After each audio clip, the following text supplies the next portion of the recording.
ლაილაი წარმოგიდგენთ პროგრამას ინფორმატორი.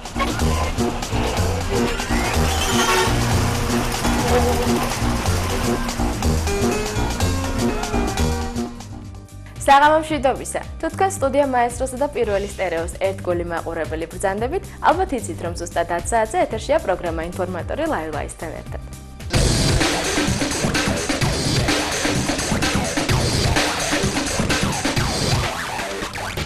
ლექსენის შემოქმედებაში ბევრი საინტერესო სიახლეა. რაც ყველაზე მთავარია, სულ მალე გამოვა მისი პირველი ალბომი სახელწოდებით ლექს სარუყიდი. ასევე მიმდინარეობს 2 ვიდეოკლიპის გადაღებაც. ხოლო თუ თქვენ მისი დიდი გულშემატკივარი ბრძანდებით, 11 სექტემბერს კლუბ 16 რაუნდში შეგიძლიათ ლექსენის გამოსვლას ნახოთ. ის თქვენთვის რამდენიმე სიმღერას შეასრულებს.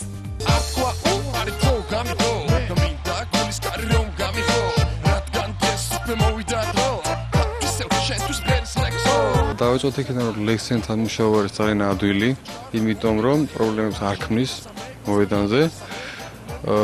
ჩვენ გადავიღეთ 2 კლიპი. ეხლა ვიღებთ კიდევ 2-ს.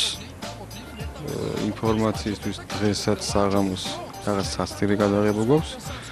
და შემდგომში უფრო მეოთხე კლიპი იქნება უფრო სერიოზული, დადგმითი. კარგი სცენარი დაიწერა.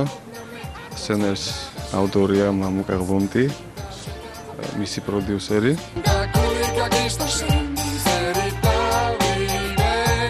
ლექსენის სიმღერები არის განსხვავებული ძალიან სხვა მომღერლებთან შედარებით, იმიტომ რომ კი რეპია, მაგრამ მაინც განსხვავებული რეპი არიან სხვა რეპერები, მაგრამ ლექსენი მათგან ძალიან განსხვავებული და აქედან გამომდინარე კლიპის გადაღებაც აღარ არის რთული, რადგან კარგი სიმღერებია. ძალიან ადვილია მუშაობა ლექსენთან, როგორც კლიპის გადაღების დროს.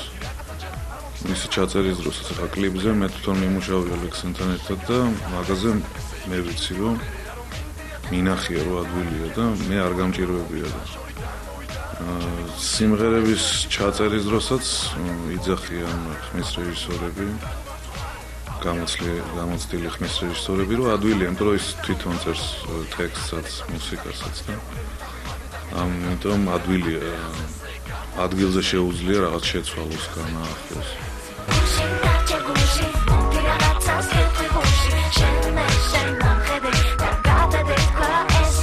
მე გავაკეთე მთლიანად ამ ალბომის მიქსი და მე მასტერინგი და მე მინდა გითხრათ რომ ვარ აბსოლუტურად მაყოფილი. ანუ ლექსოსას ნამუშევარის იყო ძალიან კარგი და მე ძალიან მომეწონა როგორ იმუშავეს ერთად ლექსოსამ და გელამ. გელა ამ შემთხვევაში ამ ალბომზე ასრულებდა ხმის ჩამწერი ოპერატორის როლს.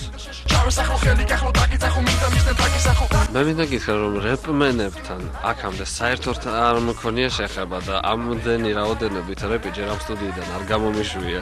ჩემს აზრით ლექსოსა უკვე არის პოპულარული საკმაოდ იმისთვის რომ ეს ალბომიც იყოს ძალიან პოპულარული. თინეიჯერებში მით უმეტეს, იმიტომ რომ ახლა შემოდის პრინციპში რეპ ტალღა. გამოდის ლექსენის პირველი ალბომი. თინეიჯერებს მინდა ვახარო. ალბათ მოეწონებათ, ალბათ კი აუცილებლად მოეწონებთ.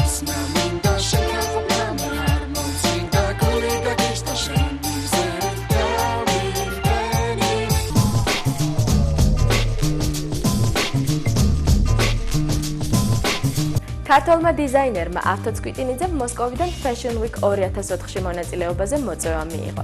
ამასთან დაკავშირებით აქტიური მზადება დაიწყო მის სახელოსნოში. მე პირადად ძალიან მაინტერესებს თუ რა კოლექციას მოამზადებს ის ამ ჩვენებისათვის.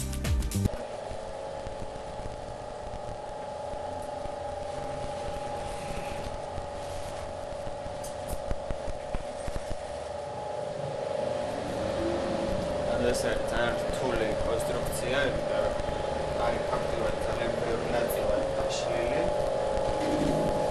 ეს საბოლოოში ეს ვაკეთებთ და კიდევ ქმნით უბოკლოქსალს და აი ესეთი ფოტო კოლაჟით მექნება წარმოდგენილი. ანუ შიდა ნაწილი ზემოდან გამოსული თავი. უკვე ვამზადებ მოსკოვის ბუციკისთვის მარკი ასეთი სახელწოდებით არის, სადაც მივიღე მიწვევა.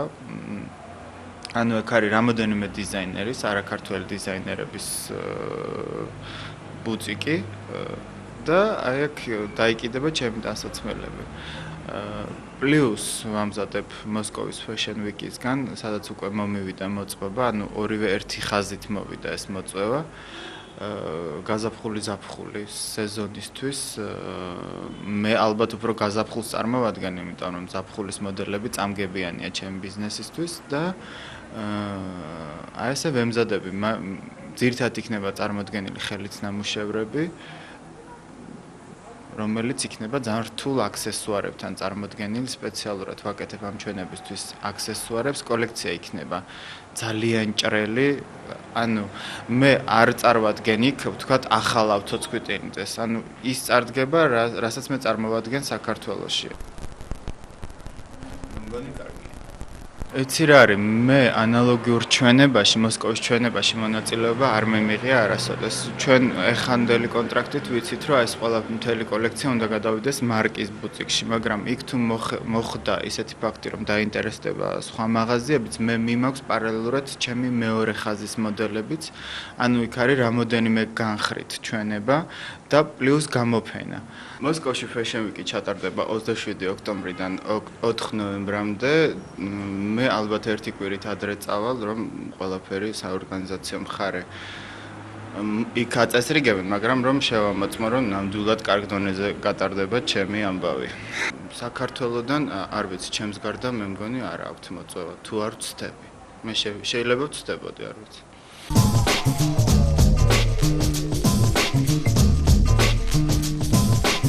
თუ თქვენ უახლოეს მომავალში დასათეს ქვეყნებში აპირებთ გამგზავრებას და იქ ტელეეთერის საშუალებით ქართულ კლიპებსაც ნახავთ, არ გაგიკვირდეთ. რადგან საქართველოში არსებული საერთაშორისო ტელესადგური მირ აპირებს ქართული კლიპების დასათეს მასშტაბით გაშუქებას.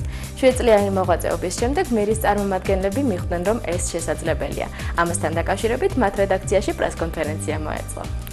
ესეთი მაგალითი მინდა გავიხსენე ზუსტად იმ შეხვედრების, როცა ერთ-ერთმა დირექტორმა მას უთხრა, რომ აი გამიგეთ, აი ჩვენ ამასინად გავხსენეთ თეატრი და ამ თეატრის გახსნა ORT-მ არ გაუშვა. ნუ აგვიხსენეთ, რატო არ გაუშვა ესეთი კაი სიუჟეტი? ბატონმა ვოლნოვმა გვიპასუხა, იცით რა არის? ძალიან კაი რომ თეატრი გახსენით, მაგრამ ძალიან ბევრი თეატრი იხსნება და აი თუ თეატრს ვიღაცამ ცეცხლი წაუკიდა, აი ესეთი ინფორმაცია გადმოგვეცეთ, ჩვენ ამას აუცილებლად გავუშვებდო. სამწუხაროდ ეს ფაქტია, პოზიტივზე ძალიან ბევრ რუსულ ტელერადიო კომპანიას არ აქვს აღებული აქცენტი და აქედან გამომდინარე ფაქტიურად ჩვენ გავაკეთეთ საკმაოდ სერიოზული ნაბიჯი. ნუ მე მინდა შევადარო, რომ აი ეს ნაბიჯი, რომელიც მირმა გააკეთა, იმის და მიუხედავად, რომ საკმაოდ სერიოზულად არის მირი ტექნიკურად აღჭურვილი, იმის და მიუხედავად მირი განიცდის ფინანსურ დეფიციტს.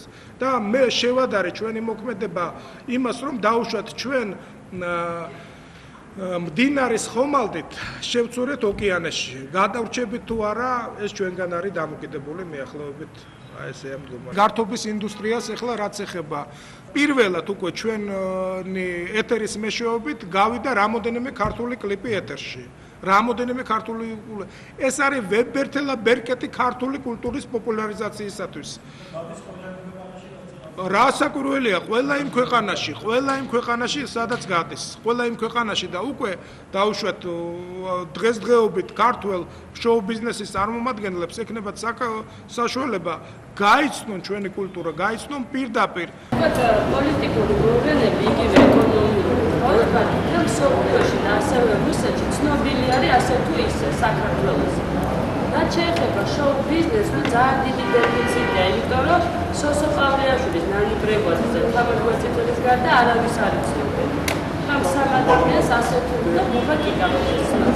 ამიტომ ეს პროდუქცია, რაც აქ იქნება, ანუ აი აქ სამარდება, არსად არ გაქვს. პრინციპში ნუ ხა თუ არ მიაწოდე, არავის არ დაინტერესებს. ნუ პირველ რიგში აი თქვენი კუთხით, თქვენი ტელევიზიის კუთხით რაც გაინტერესებს, საქმე იმაშია, რომ ფაქტობრივად ჩვენ მაყურებელს არ ქონდა მე მხედველობაში მაგ დსთ-ს მაყურებელი მთლიანად საშუალება რომ გაცნობოდა სხვადასხვა სახელმწიფოს შოუ ბიზნეს თუ როგორ მიმდინარეობდა თვითონ რესპუბლიკებში ეს პროცესები იქიდან გამომდინარე რომ ჩვენა გვაქვს ფართო აუდიტორია 10 სახელმწიფოა დამფუძნებელი გვაქვს სიხშირეები რიგ სახელმწიფოში ჩვენ გვექნება საშუალება აი დაუშვათ ახალგაზრდა პერსპექტიული მოღვაწეები შოუ ბიზნესში წარუდგინოთ ამ დიდ აუდიტორიას. ჩვენ შევეცდებით არ გაუშვათ ის პროგრამები, რომელიც სათანადოდ არ არიან პოპულარულობები.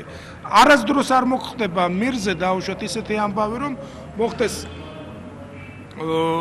ისეთი კლიპი, რომელიც დაუშვათ რაღაც ჩაწყობით არის, რომელიც არ არის პოპულარული საქართველოში. მირიდან სწორად გამიგეთ, მაგრამ მირიდან არ უნდა მოხდეს რომელიმე კლიპის ან სიმღერის დებიუტი. აი ეს. თუ შეიძლება ამითი შევიზღუდები მე და იგივე დაუშვათ ამ კუთხით, იგივე თქვენ კომპანიასთან თანამშრომლობა, იგივე იმ ჟურნალისტებთან თანამშრომლობა, რომელიც წერენ შოუ ბიზნესზე, იქნება ჩვენთვის ძალიან სასარგებლო და დიდი სიამოვნებით ვიტანამშრომლებთ თქვენთან. და იმედი გვაქვს, რომ ჩვენ გავარღვევთ ამ ასე ვთქვათ ინფორმაციულ სივრცეს დსთ-ში და ჩვენი მუსიკა, ქართული მუსიკა გახდება პოპულარული არა მარტო ახლო საზღვარგარეთში, არამედ შორეულ საზღვარგარეთშიც. გაჩნდება ინტერესი ჩვენი მუსიკის მიმართ, ამას მოყვება რაღაც ერთ გაცვლა ჯგუფების, პროგრამების, გაცვლა კონცერტები და ასე შემდეგ.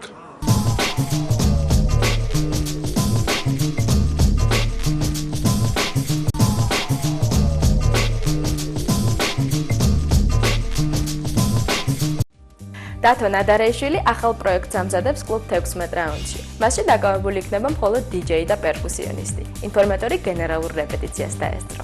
16 რაუნდში საღამოს 10 საათზე გაიმართება პირველი პროექტი, ჩემი 4 პროექტიდან, რომელიც სექტემბერში უნდა წარდგეს და ალბათ იმიტომ ავირჩიე ეს პროექტი პირველი. აქ მონაწილეობს ორი შემსრულებელი, პერკუსიონისტი კოკა აბზიანიძე და დიჯეი ბუკა, რომელიც წარმოგვიდგენენ აზია ჰაუს და ტრანსით დამთავრდება ეს კონცერტი.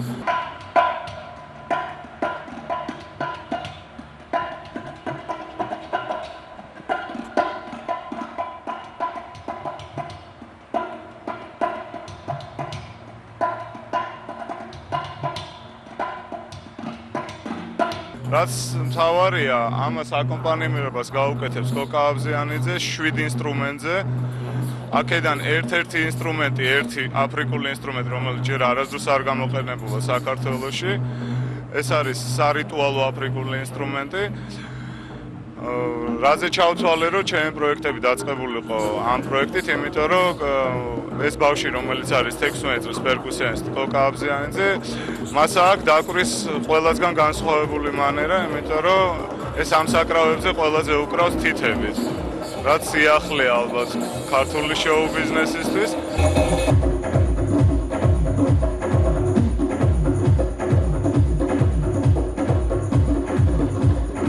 ეს სურვილი ბავშვობიდან უკრავ, რაღაც ნიჭი მაქვს ეთყობა.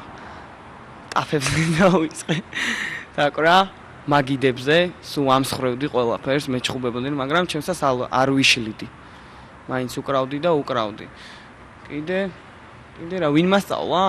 მერაბ სანოძემ მასწავლა ზოგი ინსტრუმენტზე დაკვრა ჩემი თუ ისწავლე ტარბუკაზე და რა ვიცი. ტაბლას ვეძახი ამას, მაგრამ ტაბლა არ არის, ნამდვილი სახელი არ ვიცი. ბონგებზე მასწავლა სანომ.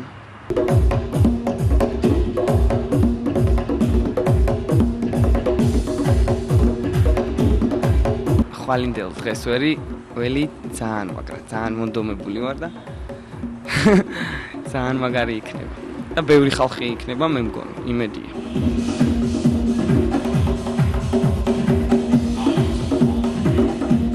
პირველად დაიწყება აზიური ჰაუსით, სადაც კოკა დაუკრავს ორ ინსტრუმენტზე, მერე ჰაუსზე როცა გადაიყვანს დიჯეი, უკვე დაიწყება კონგებზე დაუკრავს და ტრანსზე დაუკრავს ორ ტარბუკაზე. და ეხლა ვფიქრობთ, რომ შემოვთავაზა კოკამ, რომ იქნება 3 ტარბუკაზე ერთდროულად დაუკრავო და ეხლა გავივლით კიდევ ერთხელ რეპეტიციას. ერთ კონცერტზე 8 ინსტრუმენტი იქნება ერთი ადამიანის შესრულებით, ალბათ ამას დიდი სიახლე.